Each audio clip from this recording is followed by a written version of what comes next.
संवर्ताग्नितटिः प्रदीप्तकनकप्रस्पर्धितेजोमयम् गम्भीरध्वनिमिश्रितो ग्रदहनप्रोदभासिताम्राधरम् अर्धेन्दुद्युतिलोलपिङ्गलजटाभारप्रबद्धोरगम् वन्दे सिद्धसूरासुरेन्द्रनमितं पूर्वं मुखशूलिनः कालभ्रमराञ्जनद्युतिनिभं व्यावृत्तपिङ्गेक्षणम्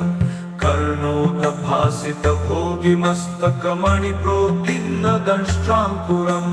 सरत्पुत्रोतकपालशुक्तिशकलव्याकीर्णसंसारकम् वन्दे दक्षिणमीश्वरस्य कुटिलभ्रूभङ्गरौद्रं मुखम्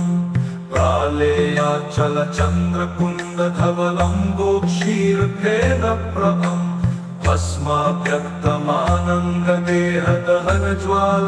भस्माभ्यक्तमानन्ददेहदहनज्वालावलीलोचनम्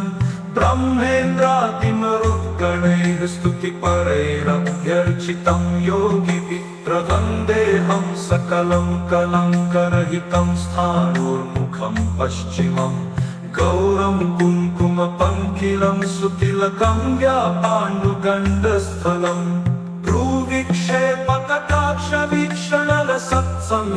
भ्रूविक्षेपकटाक्षवीक्षणलसत्संसक्तकर्णोत्पलम् स्निग्धं बिम्बफलाधरं प्रहसितं नीलालकालङ्कृतम् वन्दे पूर्णशशाङ्कमण्डलनिभं वक्त्रं हरस्योत्तरम् व्यक्ताव्यक्तगुणेतरं सुविमलं शतत्वात्मकम् तस्मादुत्तरतत्त्वमक्षरमिति ध्येयं सदा योगिभिः वन्दे तामसवर्जितं त्रिनयनं सूक्ष्मातिसूक्ष्मात् परं शान्तं पञ्चममीश्वरस्य वदनं खव्यापितेजोमयम् संवर्ताग्नितटिः प्रदीप्तकनकप्रस्पर्धितेजोमयम् गम्भीरध्वनिमिश्रितो ग्रदहनप्रोदभासिताम्राधरम्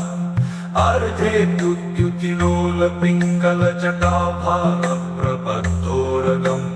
वन्दे सिद्धसूरासुरेन्द्रनमितं पूर्वं मुखशूलिनः कालभ्रमराञ्जनद्युतिनिभं व्यावृत्तपिङ्गेक्षणम्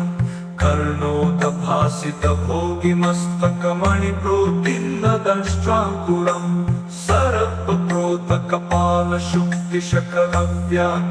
सरत्पुत्रोतकपालशुक्तिशकलव्याकीर्णसंसारकम्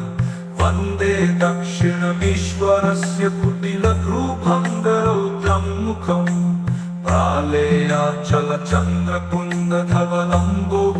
प्रालेयाचलचन्द्रकुन्दधवलम्बोक्षीरभेदप्रभम्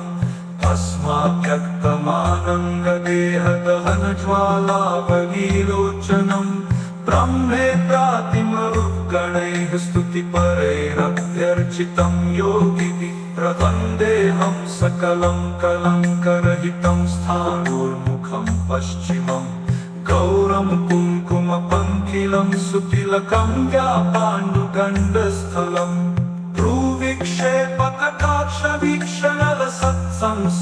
भ्रूविक्षेपकटाक्षवीक्षणलसत्संसक्तकर्णोत्पलम् स्निग्धं बिम्बफलाधरं प्रहसितं नीलालकालङ्कृतम् वन्दे पूर्णशशाङ्कमण्डलनिभं वक्त्रं हरस्योत्तरम् व्यक्ताव्यक्तगुणेतरं सुविमलं षट्त्रिंशत्तत्त्वात्मकम् तस्मादुत्तरतत्त्वमक्षरमिति ध्येयं सदा योगिभिः वन्दे तामसवर्जितं त्रिनयनं सूक्ष्मातिसूक्ष्मात् परं शान्तं पञ्चममीश्वरस्य वदनं खव्यापितेजोमयम् संवर्ताग्नितटिः प्रदीप्तकनकप्रस्पर्धितेजोमयम् गम्भीरध्वनिमिश्रितो ग्रदहनप्रोदभासिताम्राधरम्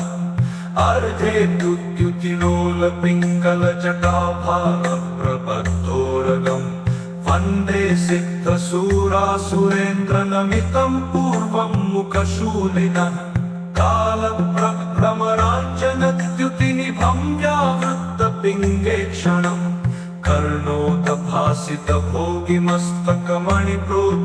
कर्णोदभासितभोगिमस्तकमणिप्रोद्दिन्नदंष्ट्राङ्कुरम् सरत्पुत्रोत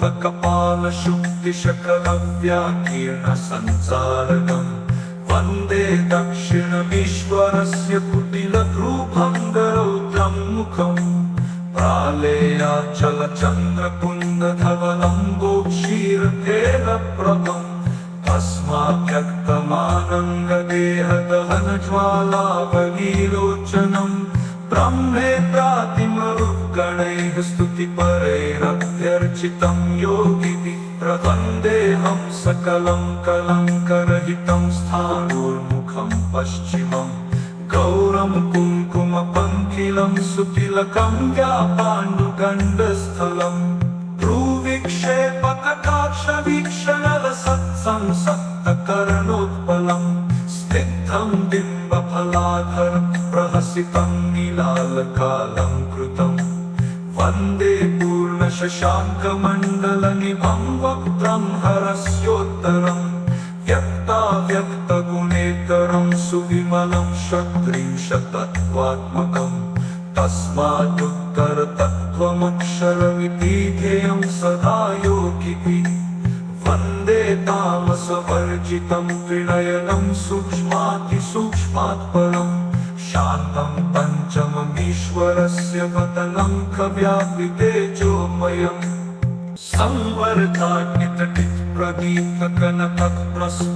संवर्धाग्नितटिप्रदीप्तकनकप्रस्पर्धितेजोमयम् गम्भीरध्वनिमिश्रितो ग्रदहनप्रोतभासिताम्राधरम्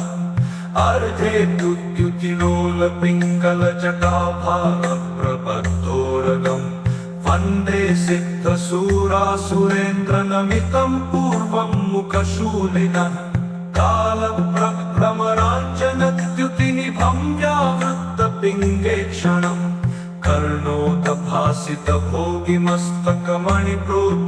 कर्णोदभासितभोगिमस्तकमणिप्रोतिन्नदंष्ट्राङ्कुरम् सरत्वप्रोतकपालशुक्तिशकलव्याकीर्णसंसारकम् वन्दे दक्षिणमीश्वरस्य कुटिलभ्रूभङ्गरौद्रं मुखम् प्रालेयाचलचन्द्रकुन्दधवलम्बोक्षीरतेलप्रभम्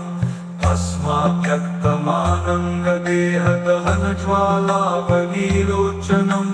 ब्रह्मेन्द्रादिमरुद्गणैः स्तुतिपरैरभ्यर्चितं योगिभिः प्रवन्देऽहं सकलं कलङ्करहितं स्थाणोर्मुखं पश्चिमं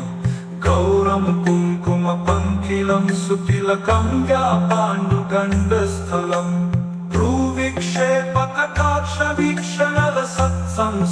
भ्रूविक्षेपकटाक्षवीक्षणलसत्संसक्तकर्णोत्पलम् स्निग्धं बिम्बफलाधरं प्रहसितं नीलालकालङ्कृतम्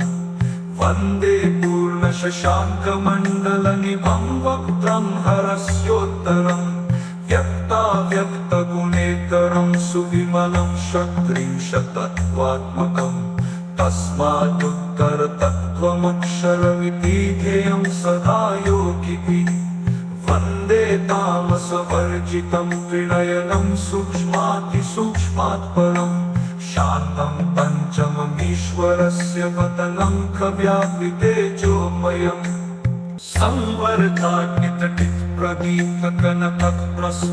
संवर्धाग्नितटिप्रदीप्तकनकप्रस्पर्धितेजोमयम् गम्भीरध्वनिमिश्रितो ग्रदहनप्रोतभासिताम्राधरम्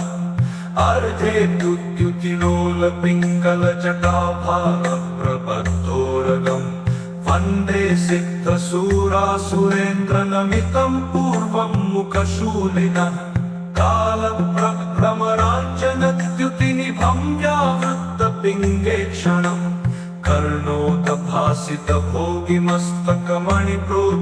कर्णोदभासितभोगिमस्तकमणिप्रोतिन्नदंष्ट्राङ्कुरम्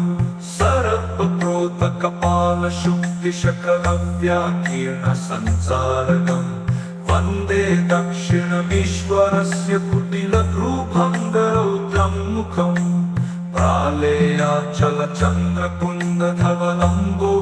प्रालेयाचलचन्द्रकुन्दधवलम्बोक्षीरतेलप्रभम्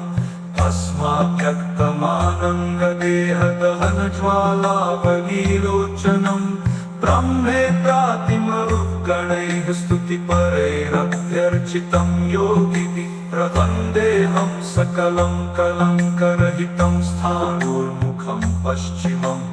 गौरं कुङ्कुमपङ्किलं अखिलं सुतिलकं व्यापाण्डुगण्डस्थलं भ्रूविक्षेपकटाक्षवीक्षणलसत्संसक्तकर्णोत्पलं स्निग्धं बिम्बफलाधरं प्रहसितं नीलालकालङ्कृतं वन्दे पूर्णशशाङ्कमण्डलनिभं वक्त्रं हरस्योत्तरम् व्यक्ताव्यक्तगुणेतरं सुविमलं षट्त्रिंशत्तत्त्वात्मकं तस्मादुत्तरतत्त्वमक्षरमितीध्येयं सदा योगिभिः वन्दे तामसवर्जितं त्रिनयनं सूक्ष्मातिसूक्ष्मात् परं शान्तं पञ्चममीश्वरस्य वदनं कव्यावृतेजोमयम्